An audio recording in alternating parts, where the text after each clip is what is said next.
जब हुकूमत अली इब्न अबी तालिब के पास आई तो आखिर उन्होंने क्यों फदक वापस ना लिया। तो बारगाह रब्बुल इज़्ज़त में जालिम भी आएगा और मजलूमा भी आएंगे और खुदा मजलूमा को सवाब अता करेगा और जो जालिम होगा उसको सजा देगा। इस बिना पर अली इब्न अबी तालिब ने फदक को अपने हाल पर छोड़ दिया।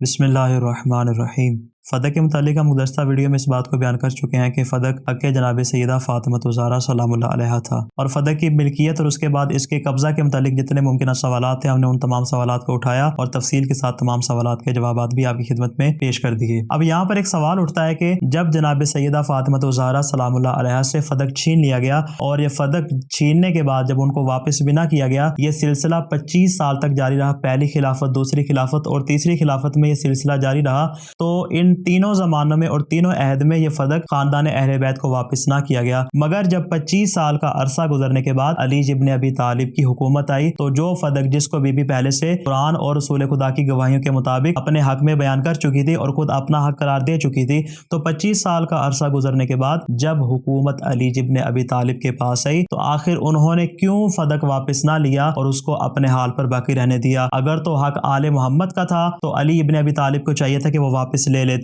तो अगर हक उनका ना था तो फिर बीबी का मुतालबा करना जायज़ ना था और जितनी भी गवाहियां पेश की और जितनी भी कुरान से दलाइल पेश की उन दलाइल का हरगिज़ भी कोई फ़ायदा ना था। तो ये एक बुनियादी सवाल, एक शुबा है जो कि अक्सर अज़हान में पैदा किया जाता है। इसके मुतालिक जब सादिक आले मोहम्मद अलैहिस्सलाम से सवाल किया गया कि मौला आखिर इस बात की क्या वजह है कि जब अली इब्न अबी तालिब की हुकूमत आ गई आपने फ़दक को वापस क्यों ना लिया, तो इमाम अलैहिस्सलाम ने इरशाद फरमाया इसलिए कि जब क़यामत का रोज़ होगा और मैदान माशर सजाया जाएगा तो बारगाह रब्बुल इज़्ज़त में जालिम भी आएगा और मजलूमा भी आएंगे। मजलूमा से मुराद इमाम की जनाब सैयदा कौनैन सलामुल्लाह अलैहा है कि बारगाह किरदेगार में जालिम भी आएगा और मेरी दादी मजलूमा भी आएंगी और खुदा मजलूमा को सवाब अता करेगा और जो जालिम होगा उसको सजा देगा। तो बस उस चीज को वापस ले लेना पसंदीदा नहीं है कि जिसके ऊपर खुदा ने उसको पहले से सजा दे दी हो और जिसको पहले से सजा मिल चुकी हो और मजलूमा को सवाब भी मिल चुका हो। तो मामला यहाँ बरअक्स नहीं हो सकता, जिसको पहले से सजा मिल चुकी हो उसको सवाब मिल जाए और जो हकदार का हक है उसको वापस मिल जाए। लिहाजा इस बिना पर अली इब्न अबी तालिब ने फदक को अपने हाल पर छोड़ दिया ताकि जालिम के अजाब में और सजा में इजाफा होता चला जाए और मजलूमा के सवाब में इजाफा होता चला जाए।